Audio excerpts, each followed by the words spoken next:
All right, and I'm gonna start to share the scripture. Anything anybody want to share from last week by any chance? Anything that you thought about, anything that stood out to you, any questions that you might have from last week?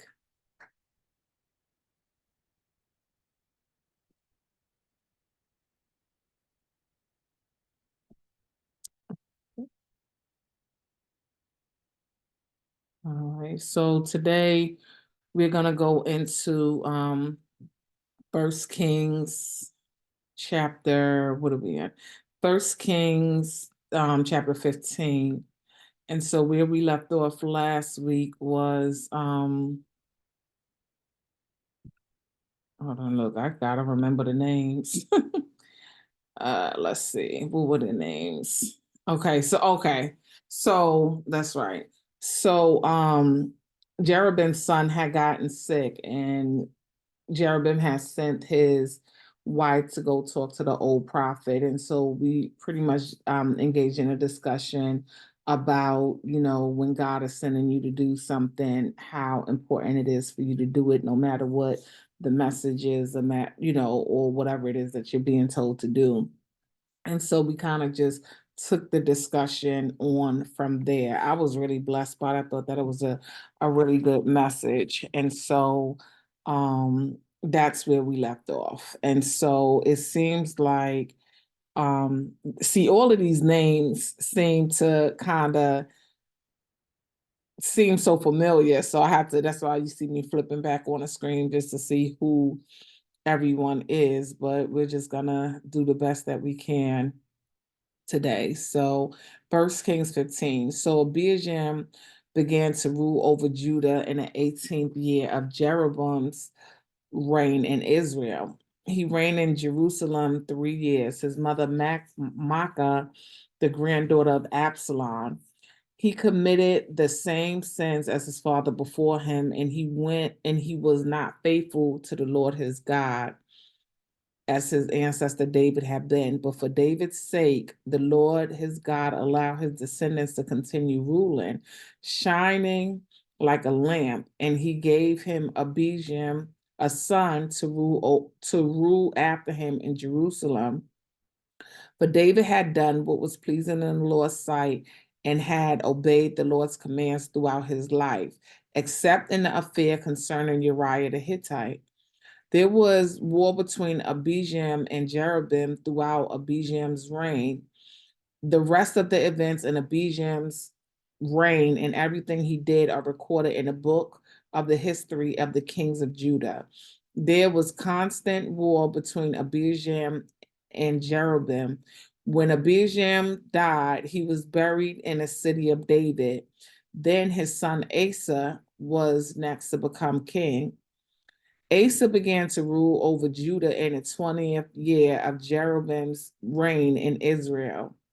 He reigned in Jerusalem 41 years. His grandmother was Maacah, the granddaughter of Absalom. Asa did what was pleasing in the Lord's sight, as his ancestor David had done. He banished the male and female shrine prostitutes from the land and got rid of all the idols his ancestors had made. He even disposed his grandmother's Micah from the position as queen mother because she had made an obscene Asherah pole. He cut down her obscene pole and burned it in the Kidron Valley. Although the pagan shrines were not removed, Asa's heart remained completely faithful to the Lord throughout his life. He brought to the temple of the Lord the silver and gold and the various items that he had and his father had dedicated. There were constant war between King Asa of Judah and King Baasha of Israel. King Baasha of Israel invaded Judah and fortified Ramah in order to prevent anyone from entering or leaving King Asa's um, territory in Judah. Asa responded by removing all of the silver and gold that was left in the treasuries of the temple of the Lord and the royal palace. He sent it with some of his officials to Ben-Hadad, son of Timorin, son of Hezion, and king of Aram, who was ruling in Damascus along with this message. Let there be a treaty between you and me, like the one between your father and my father. See, I am sending you a gift of silver and gold. Break your treaty with King Baasha of Israel so that he will leave me alone. Ben-Hadad agreed to King Asa's request and sent the commanders of his army to attack the towns of Israel. They conquered the towns of Ijon, Dan, Abel Beth, Makkah, and Kinnereth, and all the land of Naphtali. As soon as Baasha of Israel heard what was happening, he abandoned his project of fortifying Ramah and withdrew Tirzah. King Asa sent an order throughout Judah requiring that everyone without exception help to carry away the building stones and timbers that Baasha had been using to fortify Ramah. Asa used these materials to fortify the town of Geba and Benjamin and the town of Mizpah. The rest of the events in Asa's reign, the extent of his power, everything he did, and the names of the cities he built are recorded in the book of the history of the kings of Judah. In his old age, his feet became diseased. When Asa died, he was buried with his ancestors in the city of David. Then Jehoshaphat, Asa's son, became the next king. Nadab, son of Jeroboam, began to rule over Israel in the second year of King Asa's reign in Judah. He reigned in Israel 2 years, but he did what was evil in the Lord's sight and followed the example of his father, continuing the sin that Jeroboam had led Israel to commit. Then Baasha, son of Ahijah from the tribe of Issachar, plotted against Nadab and assassinated him while he and the Israelite army were laying siege to the Philistine town of Gibbethon. Baasha killed Nadab in the third year of King Asa's reign in Judah, and he became the next king of Israel. He immediately slaughtered all the descendants of King Jeroboam so that not one of the royal family was left. Just as the Lord had promised concerning Jeroboam by the prophet Ahijah from Shiloh. This was done because Jeroboam had provoked the anger of the Lord, the God of Israel, by the sins he had committed and the sins he had led Israel to commit. The rest of the events of Nadab's reign and everything he did are recorded in the book of the history of the kings of Israel. There was a constant war between King Asa of Judah and King Baasha of Israel. Baasha, son of Ahijah, began to rule over all of Israel in the third year of King Asa's reign in Judah. Baasha reigned in Tirzah 24 years, but he did what was evil in the Lord's sight and followed the example of Jeroboam, continuing the sins that Jeroboam had led Israel to commit. All right, so we just finished 1 Kings 15. Lord, I just ask that you would just bless this word, dear Father God. Lord, bless our interpretation tonight, dear Father God. I pray that you would just open up our eyes and our ears spiritually to receive what it is that you would have us to learn from this word, dear Father God. And so I just pray that the that the words of our mouths and the meditations of our heart be acceptable in your sight, dear Father God. Just lead us and direct us tonight. In Jesus' name, amen. So was there anything about 1 Kings 15 that stood out to anyone?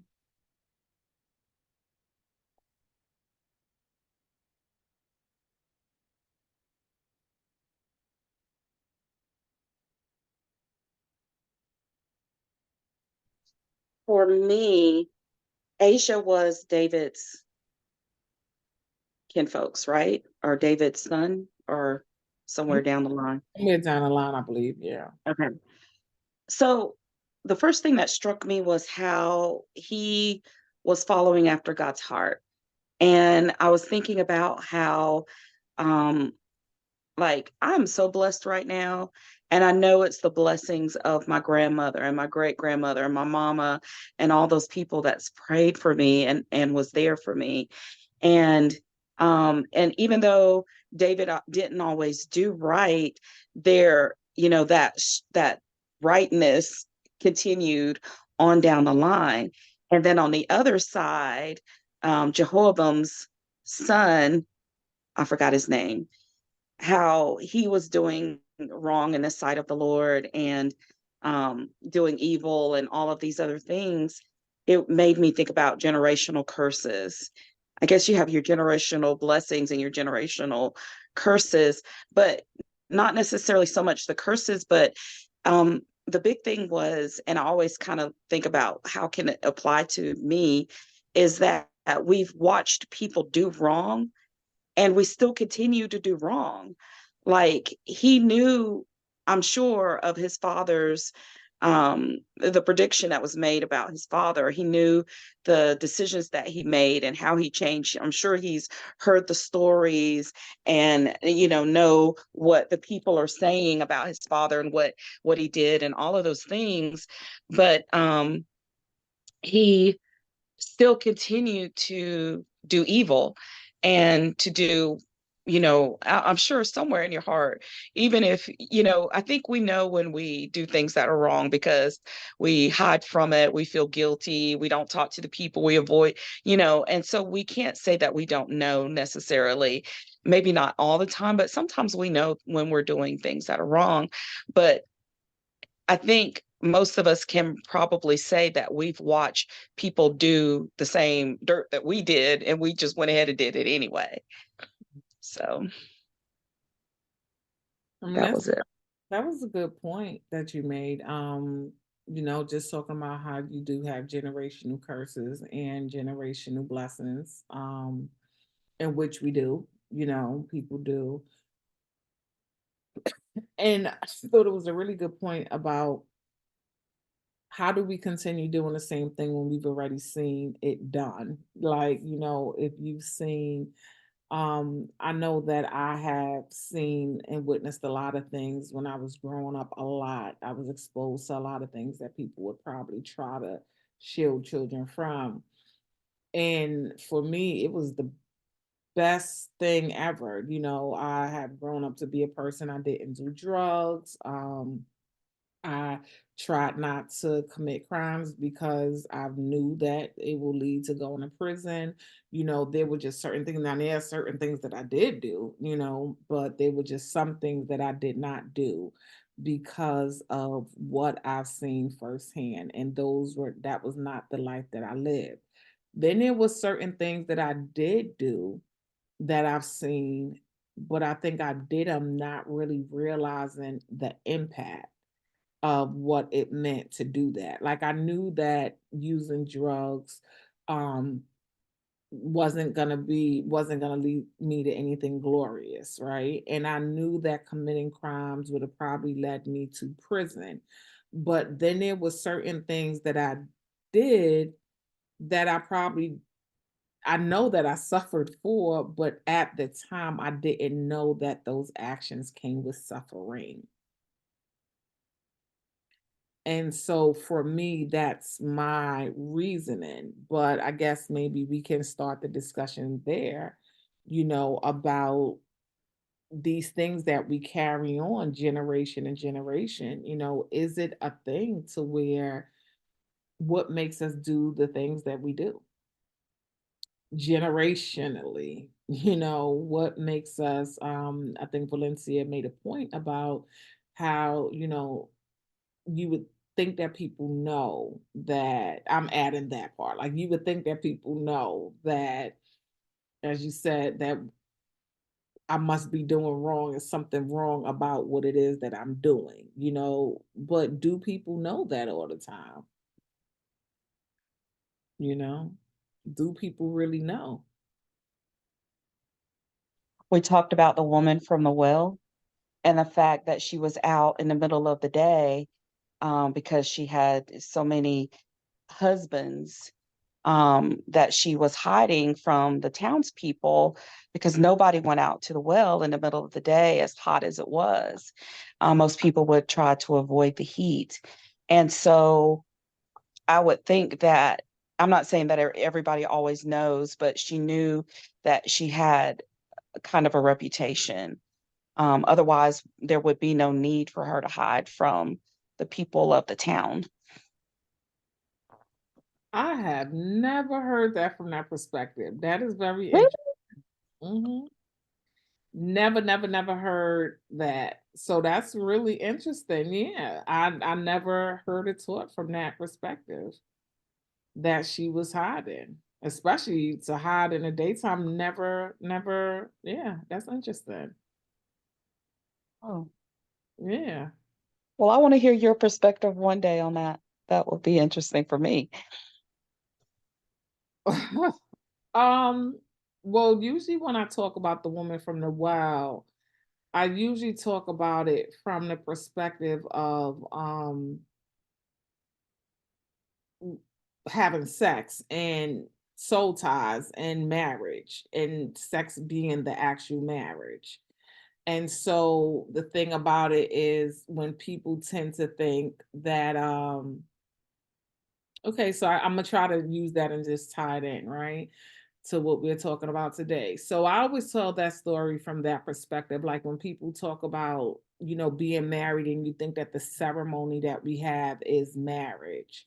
But that's not really marriage. It's sleeping with someone is, that was the Bible used to talk about, and he knew her, Um, here it is, even when we think back to who was it? Was it Jake? I can't think. Isaac with the Rebecca and Leah, I think it was. Was that Isaac? I probably got it a little confused, but is it Isaac? It wasn't Jacob, right? Uh, or was it Jacob? I Can't think it think. was, Jacob? I think it was Jacob. Yeah. Okay. So, okay, Jacob. The one that worked for Laban. Okay, maybe it was. Okay, it just seemed like eons ago. Okay, let's just it was just well, long and short, he he had a wife that he thought he was getting that he worked for and everything, but because he slept with her sister that night, unbeknownst to him, then that wound up being his wife, right? And so just using that to say that that's the marriage, right? So one of the reasons why they did not have divorce back then was because once you did that, there was no such thing as divorce. But the one thing that you could get a divorce for was adultery, right? And that's because they would probably kill you, not probably, but they would kill you for committing the adultery. So then that's why that was the grounds for divorce. So the long and short was when Jesus said to her, like, woman, like, where is your husband? And she said, I have no husband. And he's like, no, you have many husbands because she has slept with many men. Right. And so I just never heard it. And which is really a good, I always like to hear different perspectives. So it's really good to hear it that she was trying to physically hide it. But I know that in that particular case, she thought that she was hiding it in general and just saying, like, hey, I don't have no husbands. And he's like, oh no, you have husbands, you have plenty, of them. And so in that case, now, I guess to tie it into what we're saying now, yes, for her to either outwardly lie and say, I don't have husbands or a husband, or even if it's just a thing of what I'm doing, I have no knowledge of what it's attached to because she might have known that she had sex with a lot of people, but did not know that she had husbands, meaning that she didn't know the depth of what it was that she was attaching herself to. Some of us do things and we really don't understand the depth of what we are attaching ourselves to. I can definitely tell you this, like, to me, I think I saw it on or reposted it on social media where it talked about, here I go telling my children who I did certain things to not to do it to my grandchildren, Mhm. and just knowing that when I was raising my children, I yelled at them, they got beat, all kinds of stuff, because I'm just like, they my kids and this is what what was done to us. And so this is what we do. And you continue doing it. Now as a full adult, number one, you see that that does not help. You see how it hurts, how it harms.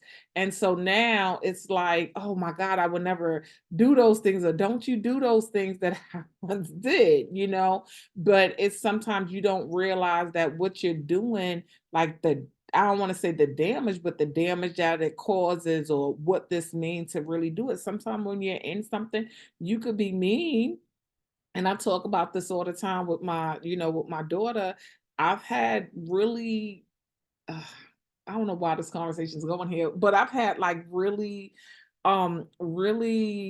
alpha females in my life, like really, uh, uh, dominant women in my life. I'm saying it so mildly. And so, to come in and be that alpha female, that dominant female, but not realizing that that's not for everyone, that that's not something that you can handle all the time, or even when it comes to how we would interact in relationships, that maybe that's not the way that you would interact. People really do things and don't realize that what I'm doing is not good, or in this case, not of God, not the way that you rule.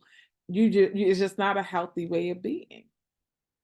And so, yeah, maybe in some cases, some people say that that's the way they want to do, but in some cases, I don't think that they know. I don't know.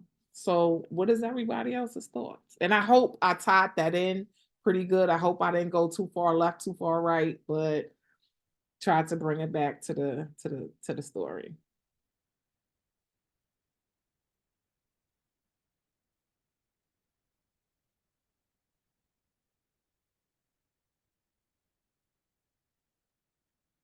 I was gonna I'm not as brave as you, so I don't want to talk about some things that I've done in my life, but I'm going to use like just the example of food, Okay. that there are things that we know that are, that they're not healthy for us, but as our family, we eat that, and we, you almost even celebrate um, eating those things. And, as life goes on, then, you see that it takes a toll. But I think sometimes initially, we almost feel like some of the things that begin to happen to our family members as they age is that that's just the natural course of life.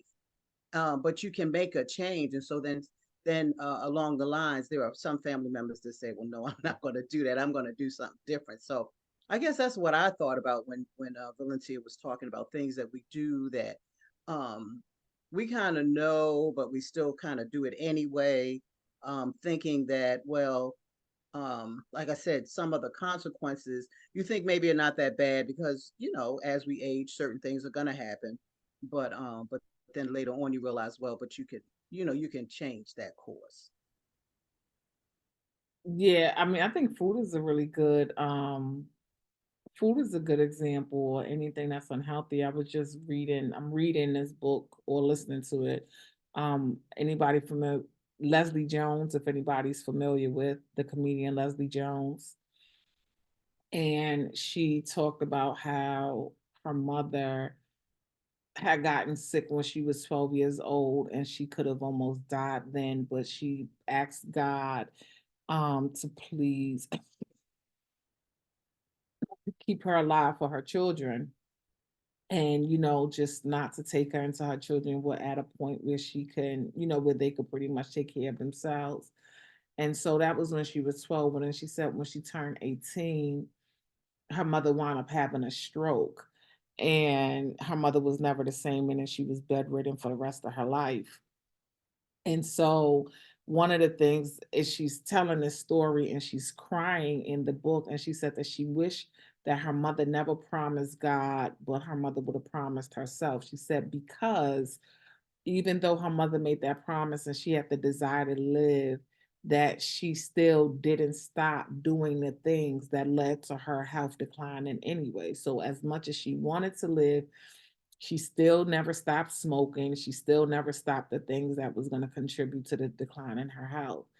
And so, yeah, in that case, at that example, and if I missed it before, then yes, there are certain things we all do it. We all do it. Yesterday I was sick. Um, I was so sick yesterday. And I mean, stuff coming from everywhere. And I'm sorry, that's a lot. That's a lot to tell you, but it was happening. And it was like, what in the whole heck? And I said, well, it was somewhere between a virus, and the doctor said it's either a virus or it's food poisoning. But without them being able to test what I ate, there's no way for them to know that it was food poisoning. Well, as sick as I was yesterday, I swore there was certain things I was never, ever, ever, ever, ever. And there's some things I'm probably not going to touch again, but some things I would never, never eat. But in the midst of that, I couldn't take no smell of anything. I could not take anything. It was just that I still can't eat. I still just the idea of it. But I could tell you that as it's subsiding, some things don't seem as bad, right? And so I could probably think about it in a couple of days having something here or something there. But yesterday I couldn't imagine. Like if yesterday was just being in the midst of it, oh my God, I will never, ever, ever do certain things again. And so I think for some of us, we need that. Like I hate to say it, for some of us, we need to be in a situation where it's like if we're not in a situation where something's really in our face or the consequences is like really tangible, it's like we don't we just let it go. We will still do things regardless, and I think maybe it's like that with God sometimes. Like God could really like ease up and take his hand off well, I don't want to say he takes his hand off of us, but he doesn't bring down that wrath like he could, for some of the things that we do. And because at that time he's not bringing down that wrath, we just get away with it. We just do whatever it is that we had to do until the time comes when he's not playing with us. So the thing that stood out to me in the text, and I said I needed to go back and reread it, but when it said that this is pretty much what God said that he was going to do from when hold on, what was his name, when he started building the shrines, and he said, this is what I'm gonna like. I think it was when a prophet had came and told him what was going to happen to his ancestors, right? And so now it happened. Like in the beginning, it didn't seem like it was going to happen, but it's like you keep playing with God. Like people, we really, really keep playing with God and thinking that he's not going to do what he said that he's going to do. See, we don't talk about that. We always talk about God doing what he said. Oh, God going to do what he said he going to do. God is going to bless you. That's the word. If God said he going to do it, you better know that it's true. We always say that, but we fail to remind each other the same way he will bless you, that he will come down on you. Like we completely bypass that. I can't remember the last time I heard that. I mean, you might have some warnings here and there. You might have some messages like that, but not many. And none in comparison to the messages that we have about God's promises coming through, but not his wrath coming about. And so we get real comfortable and we do whatever it is that we want to do.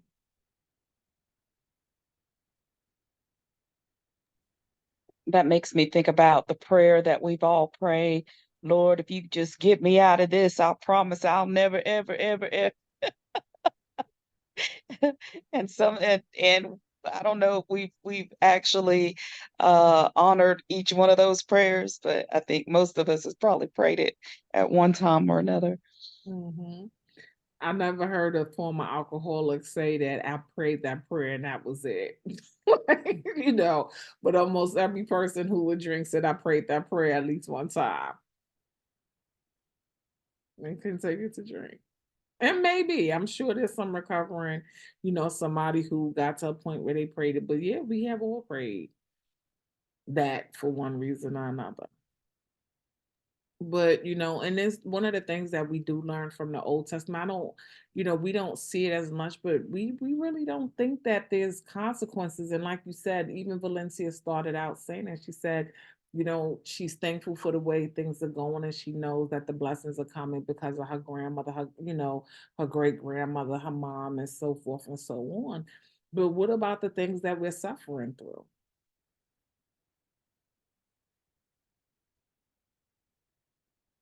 And I don't know if anybody has ever had that happen. I know in my family, it to me it was pretty sad because my family, we have a lot of just single moms. We are just a long line of bastards in my family. And that's just the bottom line. I was talking to one of my aunts yesterday about last names, and she didn't know that when I got married this time that I dropped my last name. And, she said, "You dropped it?" And I said, "Yeah, I did." And she said, "Oh my goodness, like completely." I said, "Yeah, when I got married to my husband, I went to Social Security and I completely dropped my name." And she's like, "Girl, why did you do that?" And I said, "Well," I said, "because my grandfather said it was okay." I said on my grandfather's deathbed, because my grandfather, I was very close to him.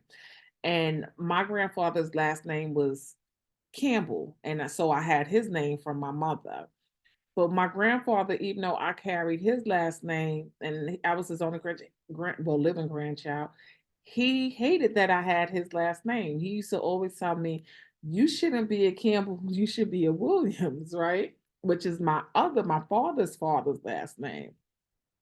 Well, the funny thing is, I would have not have been a Williams either, because my grandfather shouldn't have been a Williams because that was his mother's last name. Technically, he should have been a James, right? But it didn't matter because my father didn't carry his name either. My father carried the name of my grandmother's husband.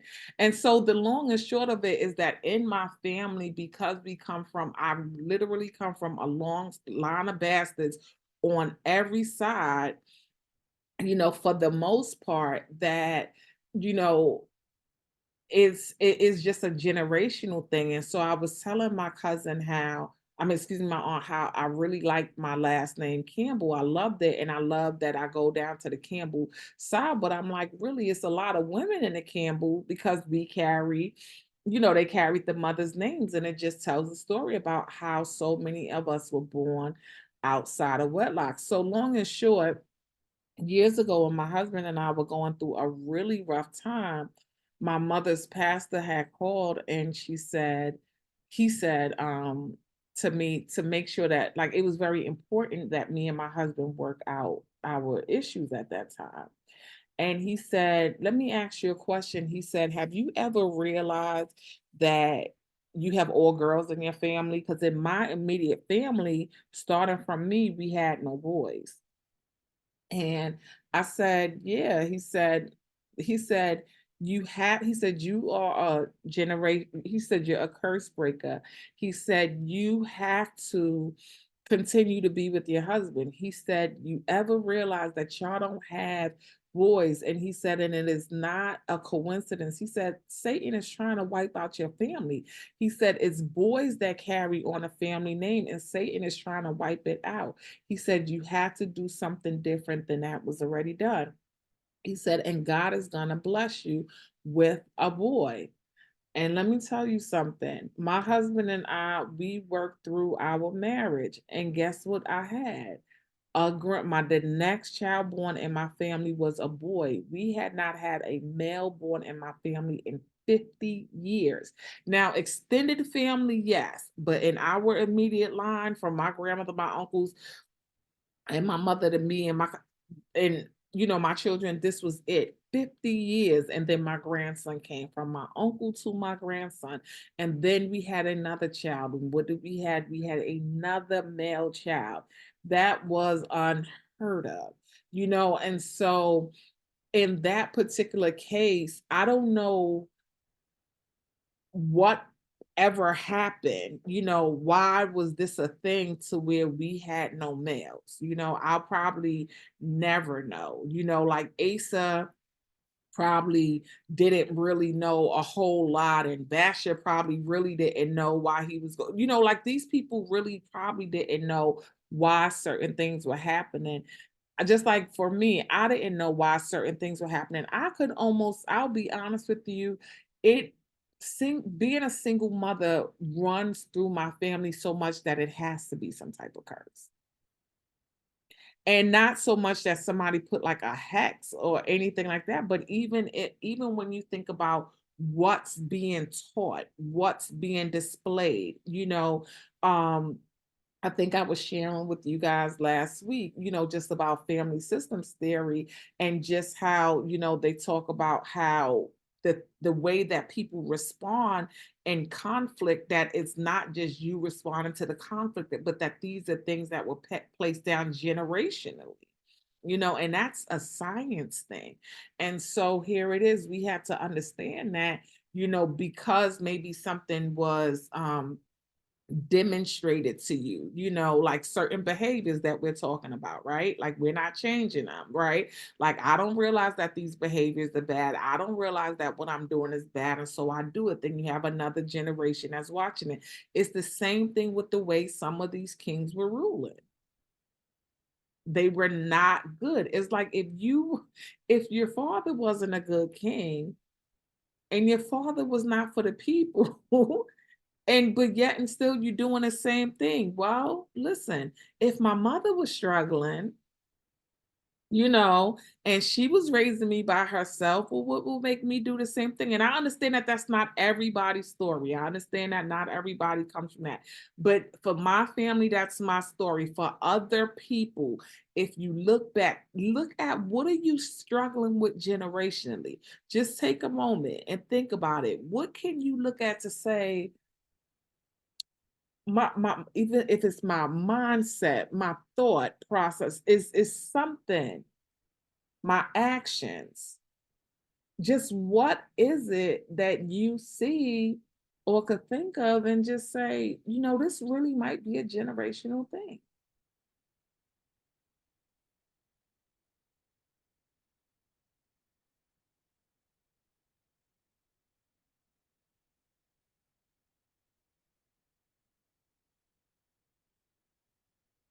Ms. Rhonda, go ahead.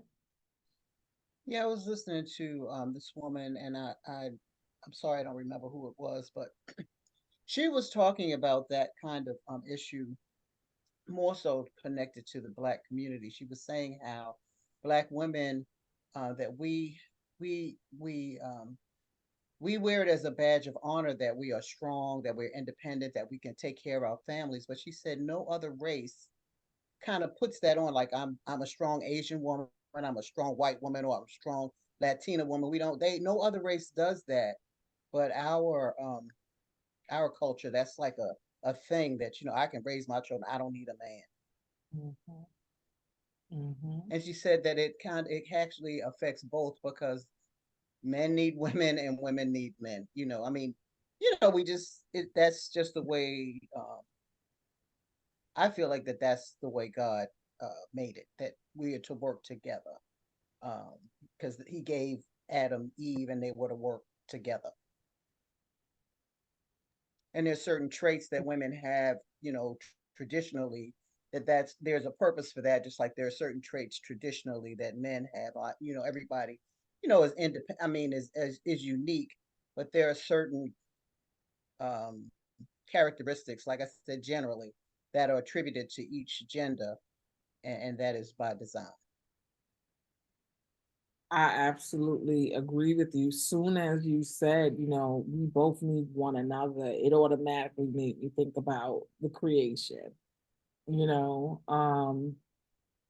when God was creating and assigning trust, and if Adam could do it all by himself, it was the beginning, you know, he would have been able to do it all by himself, but we cannot. We're physically not made that way. We cannot do anything, but you're right.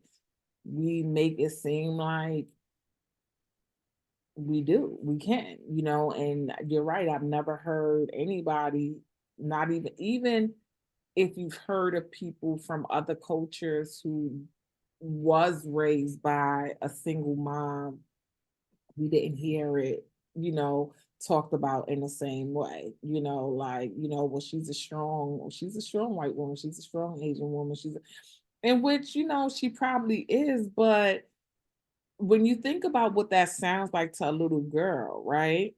When you have a little girl that's walking around the house, like my granddaughter, she sleep, but she over there now.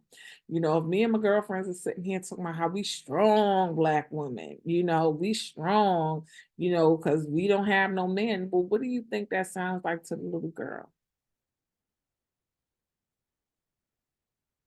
And then, the image of, well, what does it sound like, or what does it make me if I have a man who I am dependent on for anything? Does it make her feel strong, or does it make her feel like, she's weak?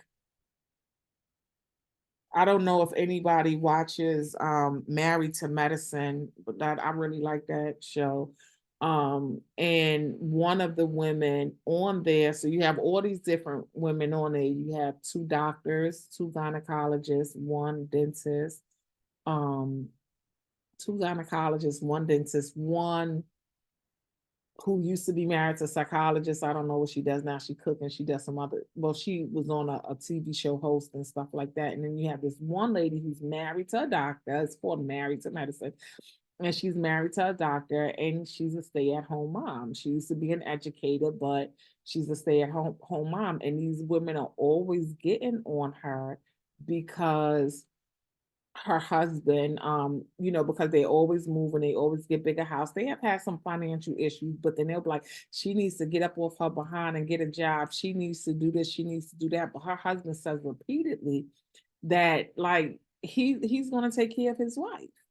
But the way they make her seem like she does nothing, she's highly educated. She's educated like they're educated. She had a career before she was raising her children. And if I'm not mistaken, she's the only one who's still raising young children. But the way they always go for the jugular right there and just talk about her, because she needs to get off her behind. She needs to do this. She needs to do that. But why is she made out to be the weaker woman just because her husband works and he takes care of her, which he doesn't mind doing?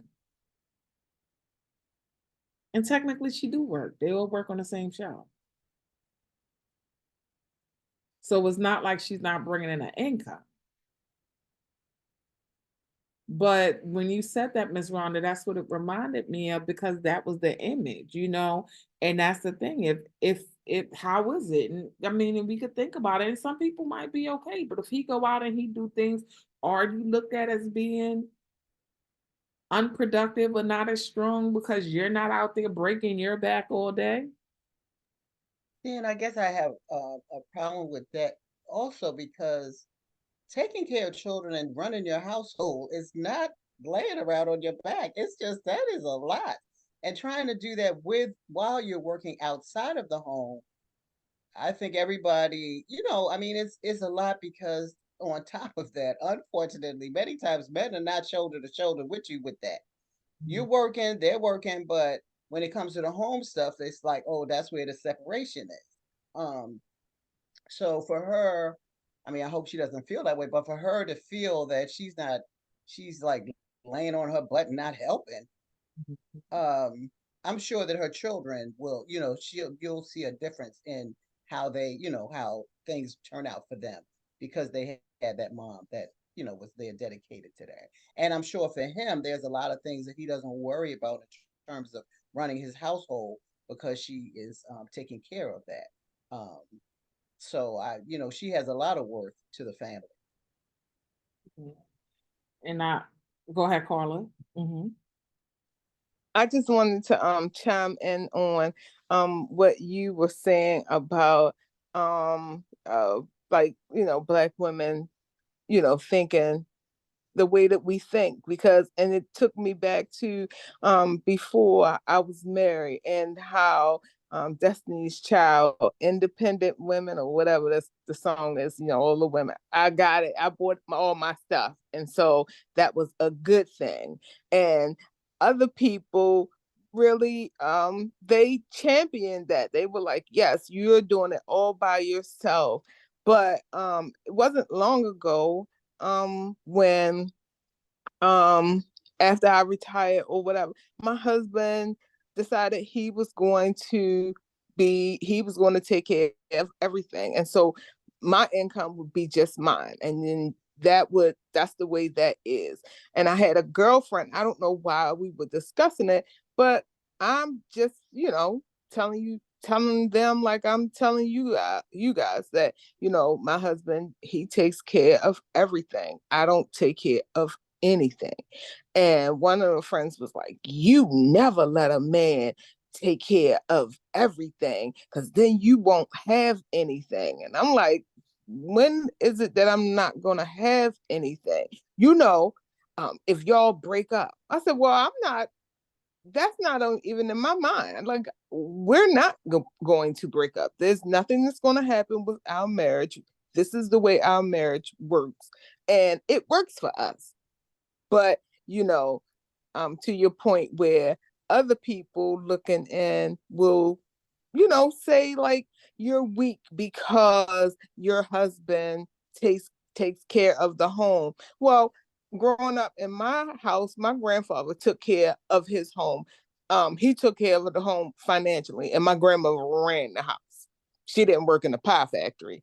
But it's still looked at like that these days. Like, if you paying all your bills and you struggling, don't know how you gonna feed your child the next day, but you make it happen, kudos to you. But if you dare find a man who wants to take care of you and take care of his home, then you are weak.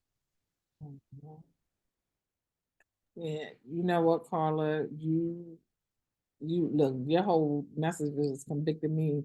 And I say that because when it comes to my girls, I always and I never really thought about it just now, like always tell them, well, you just make sure.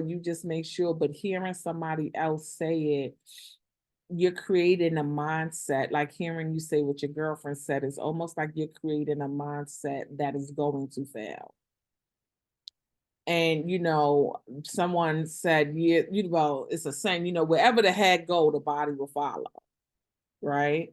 And so if you begin to think these things, and maybe that's why, if that person is like, okay, well, just in case, then maybe their relationships don't work out. Where for you is like, no, we don't have no option but for this to work.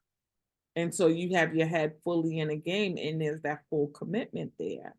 And as you was talking, it was just making me think, like, how do we continue on with these curses? It's not so much of like, when we think about, and it could be, but it's not so much just somebody sitting there mixing all of these herbs and stuff in a pot, or taking a doll and sticking a doll.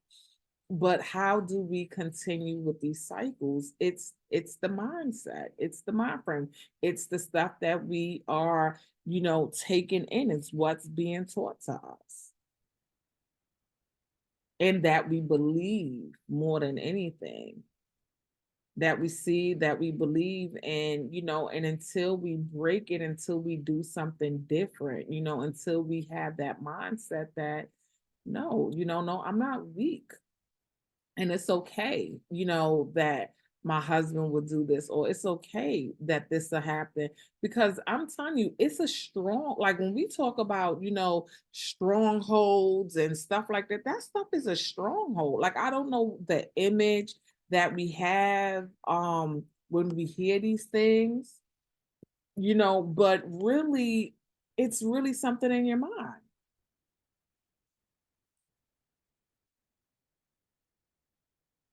So when you hear stronghold, actually, I'm gonna bring up this verse. Hold on, I'm gonna bring it up. Hold on. And I want to just say it, and I just want us to almost get a visual of what we are thinking of. Yes, Lisa?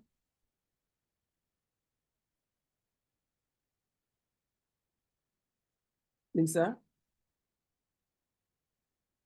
I think, did she cut off? I think she cut off. All right, I'm gonna pull it up, and then when Lisa come back, did she come back? Okay, she's there.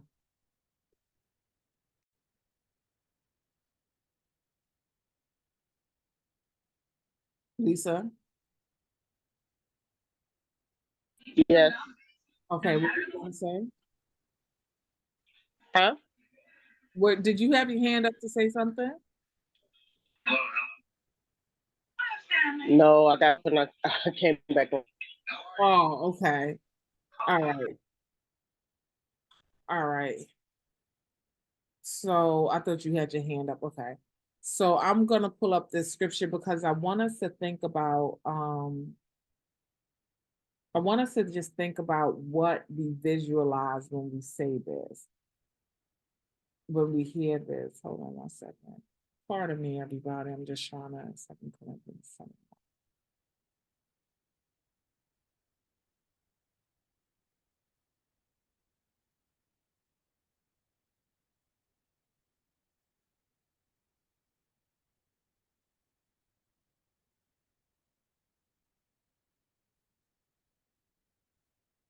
Pardon me for the silence, but I'm trying to look for this.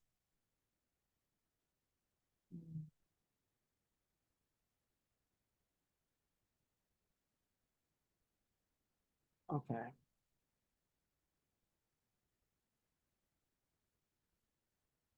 Let me go to like a New King James version because I don't want a watered down version. So, all right. So when it talk about, I'm in 2 Corinthians 10, when it talks, starting at the 4th chapter, talking about spiritual warfare, and it says, "For the weapons of our warfare are not carnal, but mighty in God for pulling down strongholds, casting down arguments, and every high thing that exalts itself against the knowledge of God, bringing every thought into captivity to the obedience of Christ, and being ready to punish all disobedience when your obedience is fulfilled." So once again, when we hear, "For the weapons of our warfare are not carnal, but mighty in God for pulling down strongholds, casting down arguments, and every high thing that exalts itself against the knowledge of God, bringing every thought into captivity to the obedience of Christ." When you hear that, and if you need me to put it on the screen, I will. But when you hear that, what do you think of? What comes to your mind or your thoughts or your vision?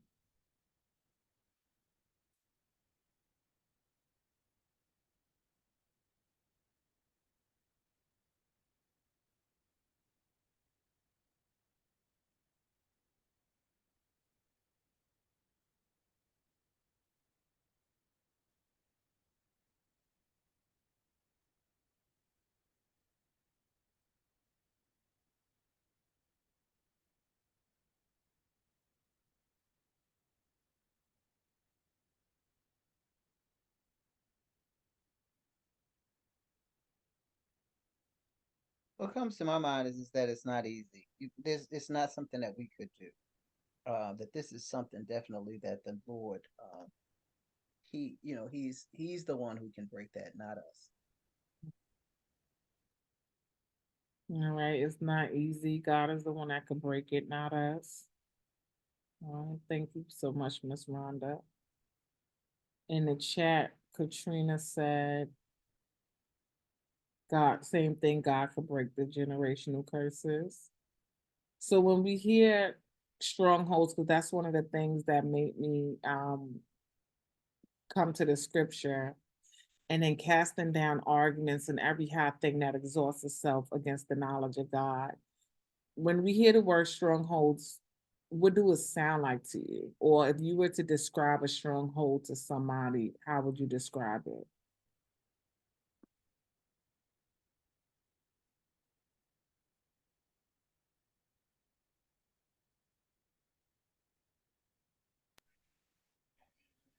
Meaning a hold in which you cannot break free.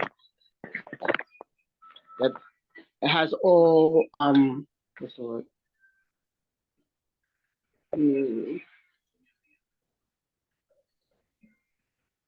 That is so strong that you're not able to break from it, to get away from it.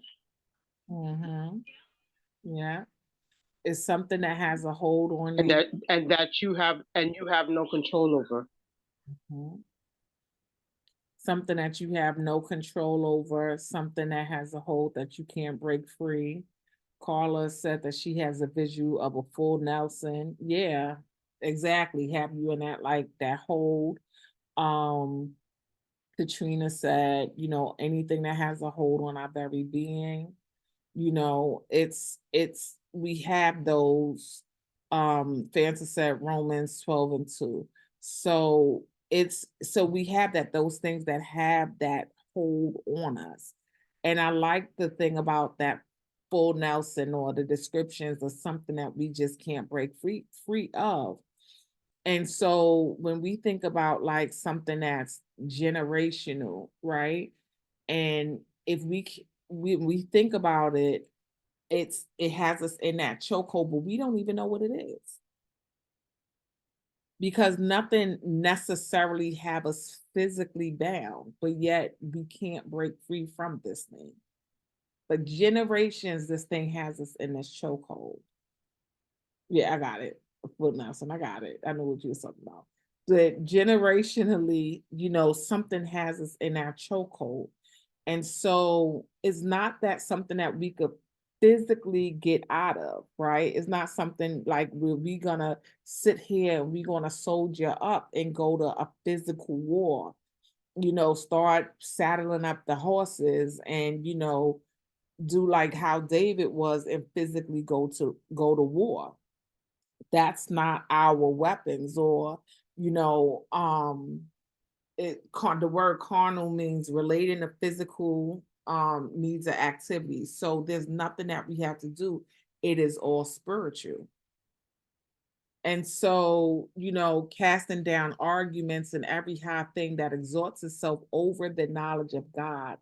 And I like that part because these are the things that are making themselves bigger than what we should know about God.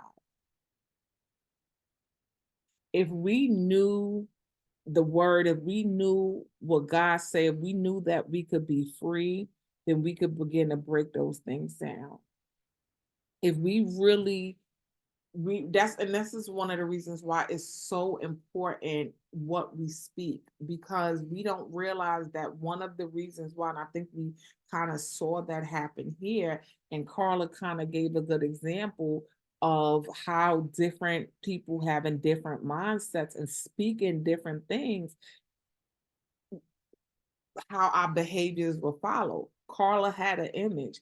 Her grandfather took care of everything financial. So for her, no, I'm gonna surrender to, my husband being able to take care of everything, and I'm not thinking anything of it.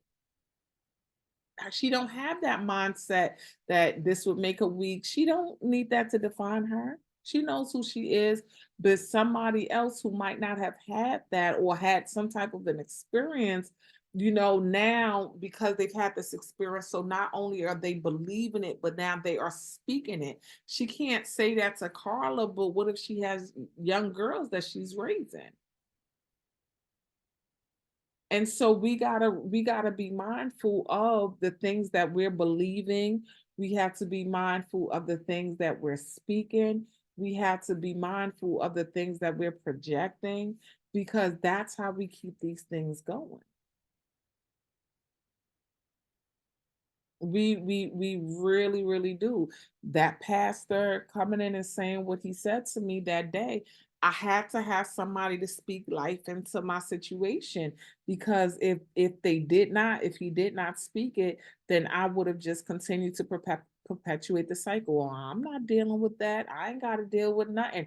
I could do better by myself," yada, yada, yada, not knowing that there was something bigger that was attached to that. And I saw firsthand how, I don't know what that was attached to. Why we had not had a male in 50 years, I don't know. But for him to speak it and for it to be said, and more than anything, for that obedience to be present. And that's the thing that we have to do. We really have to not just hear the word, like we really have to be living this thing. At this point, we're responsible. And we gotta think back to this. We don't know when God gonna do what he gonna do, but we're responsible. And if you gotta think about it in small bites and pieces, let's use the example that Ms. Rhonda gave when it came to food.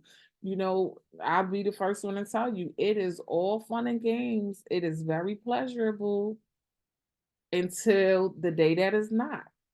you know and the way that it shows up like that is the way that anything else that we are doing that we're not supposed to do, how those things might show up in our life later on. And so we have to get serious and we have to start being obedient. And that's all I have for today. We're actually going to get out of here kind of on time. All right. Is there anything anybody else wanted to say? Or had anything to add? Any last thoughts?